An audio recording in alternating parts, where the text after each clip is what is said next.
wabarakatuh. Suka kalau ngerjain orang tua. Baik Bapak Ibu semua, selamat pagi dan sejahtera kita semuanya. Terlalu tinggi. Sehat Bapak Ibu? Alhamdulillah. Baik, pada pagi hari ini di suasana yang cukup dingin ya menurut kita.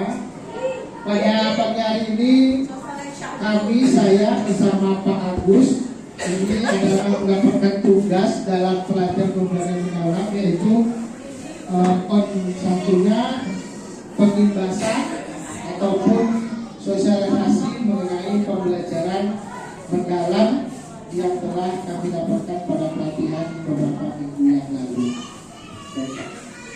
Jadi ada 2 orang dari sekolah kita yang mendapatkan pelatihan pembelajaran mendalam kemarin di Lokus 9 itu di SD 20 Jalan Kulit. Di Jalan Kulit selama 5 hari, maka pada hari ini kami bertugas untuk mengimbaskan kepada kita semua bagaimana dan apa sih sebenarnya pembelajaran mendalam itu. Baik Bapak Ibu, sebelum kami menjelaskan, kami berdua dengan Pak Agus nih, nanti kalau kurang Pak Agus menguatkan ya.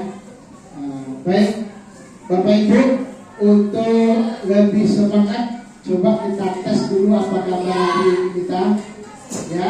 Kita tes dulu ya Pak Agus ya. Pak Agus ini Pak Agus, bersama kita berdua sekali jalannya ya. Pak Nuri kalau ini operatornya di Pak ya. Baik Bapak Ibu, ya. Kalau kami panggil atau kami sampaikan SD 83 Pekanbaru, jawabannya menggali lebih dalam, menemukan lebih luas. Bisa Bapak Ibu? Baik, coba kita tes. SD Negeri 83 Pekanbaru, menggali lebih dalam, menemukan lebih luas. Oke, itu tangan untuk kita semua. Jadi Bapak Ibu, sebenarnya pembelajaran mendalam ini sudah kita lakukan sehari-hari Bapak Ibu. Tadi yang disampaikan Ibu Kepala Sekolah itu sudah mencakup keseluruhannya. Cuman kami tambahkan saja tadi.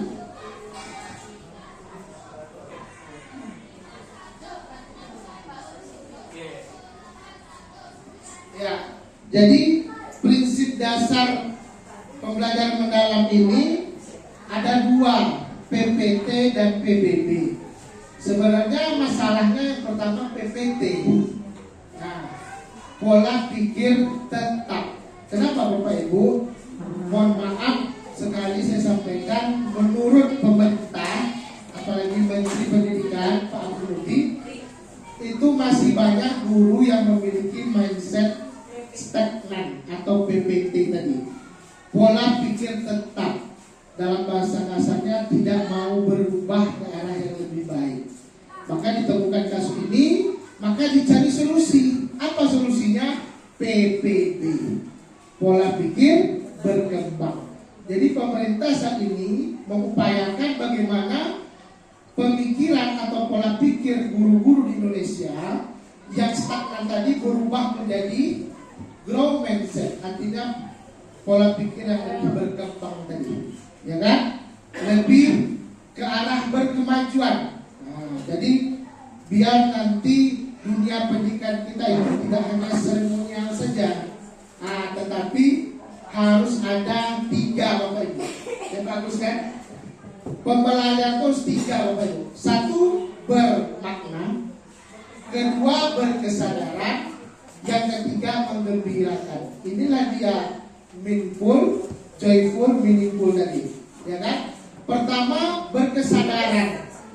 Tugas kita guru ini tidak lagi seperti dulu Bapak Ibu. Istilahnya kita dari A sampai Z kita kasih ke anak itu tidak lagi. Tapi kita hanya bersifat fasilitator.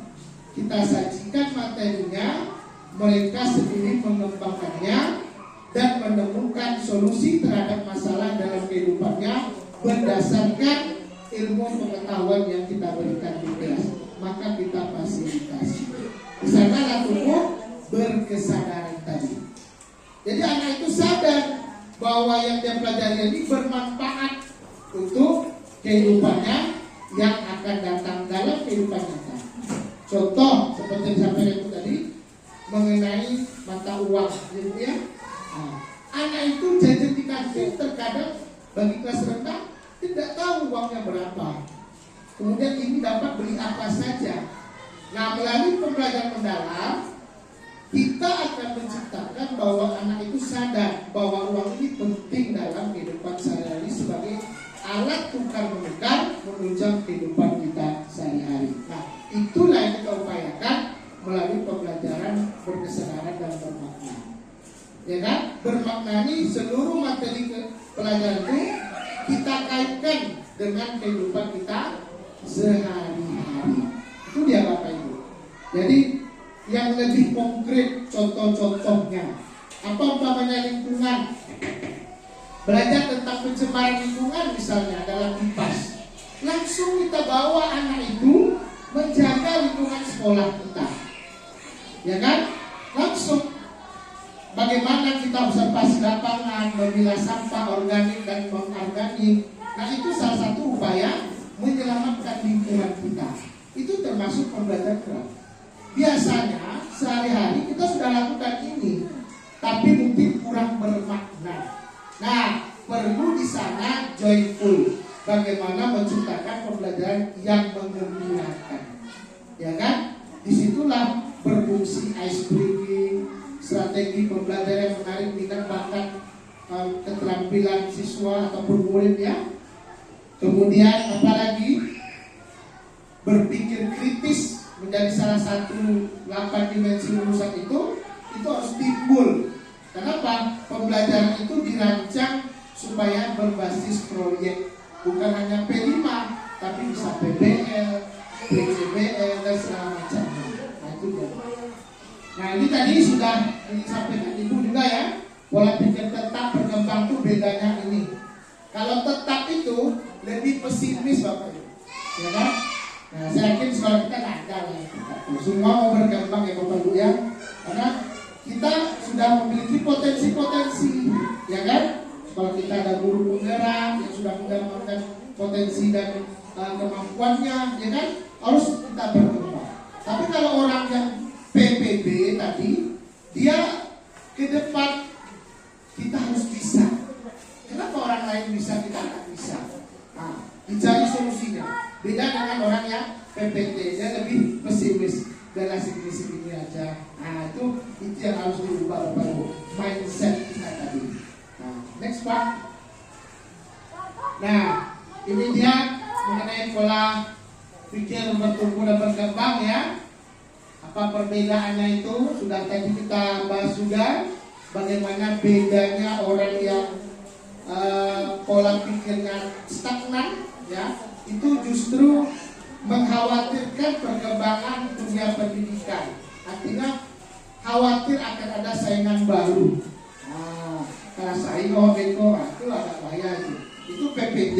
Tapi kalau dia PPB, pembelajaran mendalam itu bagaimana kok bisa ya Bapak itu berkembang, saya juga mau seperti itu. Nah, itu harus diubah.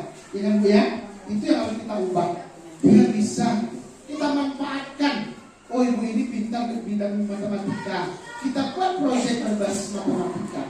Apakah marketing, segala macamnya, ya kan? Nah, saling membantu kita. Itu namanya inquiry kolaboratif. Kita saling bekerja sama. Next Pak. Nah, ini kata Pak Menteri. Apa kata Pak Menteri? Kita dengarkan. Kalau orang berpikir dengan growth mindset, maka dia yakin masalah yang hanya sedikit itu jalan keluarnya banyak. Karena itu jangan menyerah, jangan putus asa, yakinlah ada jalan keluarnya. Maka masalah dalam pembelajaran mendalam tidak dipandang sebagai hambatan Bapak Ibu, tapi peluang. Contoh, kelas 1, kelas 2. Kenapa anak kelas 1 dan kelas 2 ini masih banyak yang belum pandai baca? Itu masalah. Tapi jangan dipandang sebagai hambatan, jadikan sebagai peluang. kalau anak yang tidak lancar membaca ini bisa lancar membaca dengan strategi pembelajaran mendalam, itu harus saya lakukan. Nah, itu seharusnya. Ya kan? Kita pandang masalah itu sebagai peluang, jangan hambatan. Kita kembangkan itu bagaimana strategi kita, apakah dengan metode EJA, metode yang lain-lainnya, banyak metode untuk merasa membuat literasi dan populasi anak. Ya kan Bapak Ibu? Nah, jadi inti pembelajaran dalam itu adalah bukan kurikulum baru, tapi sebuah pendekatan yang menekankan pada penciptaan suasana belajar yang penuh berkesadaran, bermakna, dan menggembirakan melalui pola pikir, pola hati, pola rasa, olahraga, ya kan, yang holistik dan terpadu. Maka sekarang ke semua olah pikir, olah hati, olah rasa, olahraga ini disatukan dan dihidupkan. Makanya kita ada senam tadi, maka pemerintah menggagas ada makan gizi, ya kan, makan bergizi gratis. Nah, itu untuk menyemangatkan anak-anak kita mengikuti program sekolah. Nah, ini dia ya, olah pikir, ini dia ya, berpikir kritis itu sangat dipancing di pembelajaran dalam Bapak Ibu. Pembelajaran berkelompok, berbasis proyek, itu semua untuk memunculkan pemikiran-pemikiran kreatif ataupun penalaran kritis dari anak kita. Ya kan? Olah hati. Nah, bagaimana kita membangun kedekatan emosional dengan anak kita, ya kan? Apapun masalah anak itu di rumah, seyogyanya kita membantu menyelesaikannya, Bapak Ibu. Karena background anak itu berbeda, yang dibawa ke sekolah, ya kan? Kita membantu untuk menguraikannya. Kemudian olah rasa dan olahraga. Olah rasa ini ada hubungan sosial, berinteraksi dengan kawan-kawannya di dalam kelas, ya kan, menumbuhkan empati dan segala macamnya. Kemudian olahraga, menjaga keseimbangan jiwa dan raganya. Di dalam tubuh yang sehat terdapat jiwa yang kuat. Nah, itu dia. Lanjut. Nah, ini pembelajaran mendalam yang keseluruhan Bapak Ibu. Lanjut Pak Rudi. Nah, ini 8 dimensi lulusan. Ada yang pertama keimanan dan ketakwaan kepada Tuhan Yang Maha Esa. Sedikit berubah saja dari 8 profil pada 6 profil pada Pancasila ya. Kemudian kewarganegaraan, partisipasi, kreativitas, kolaborasi ini kerjasama, kemandirian bagi anak dalam belajar, baik mengerjakan tugas, kerja keras dia untuk bertanggung jawab terhadap pembelajarannya, kemudian menjaga kesehatannya, ya kan? Kemudian komunikasi ini penting. Komunikasi ini bisa kita dengan murid, kita dengan wali murid, ataupun dengan sesama guru dan mitra sekolah kita yang lainnya, dengan komite dan segala macam. Lanjut Pak. Ini sudah diulas juga oleh Ibu tadi. Ya. Nah, ini prinsip pembelajaran dalam yang 3 dari Bapak Ibu. Pertama, berkesadaran. Kita berupaya memunculkan bahwa anak itu harus sadar materi yang dipelajari ini bermanfaat untuk kehidupan sehari-hari. Kalau bermakna, kita menciptakan pembelajaran ini yang dapat dia alami dihubungkan dengan kenyataan dalam kehidupan sehari-hari. Nah, menggembirakan itu lebih pada proses pembelajaran yang menyenangkan. Maka kita pakai ice breaking, ya kan? Kemudian diskusi kelompok yang memecahkan masalah yang menarik sehingga tumbuh anak itu menemukan konsep dasarnya itu dengan proses pembelajaran yang alami. Ya kan? Kemudian perlu lanjut. Ya, terus.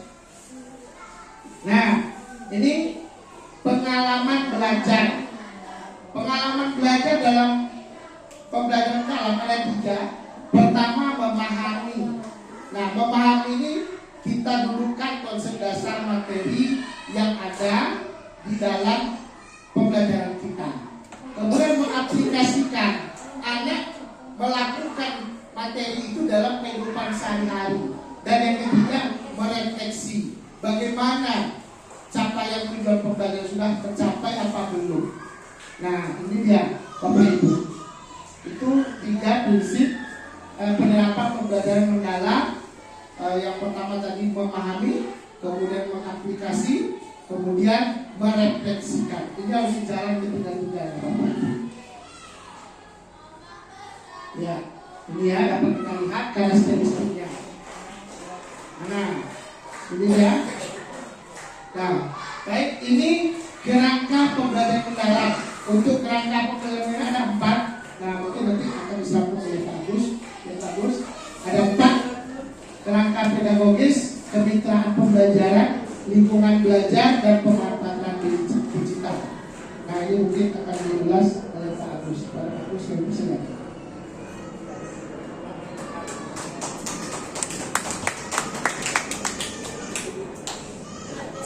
Assalamualaikum warahmatullahi wabarakatuh.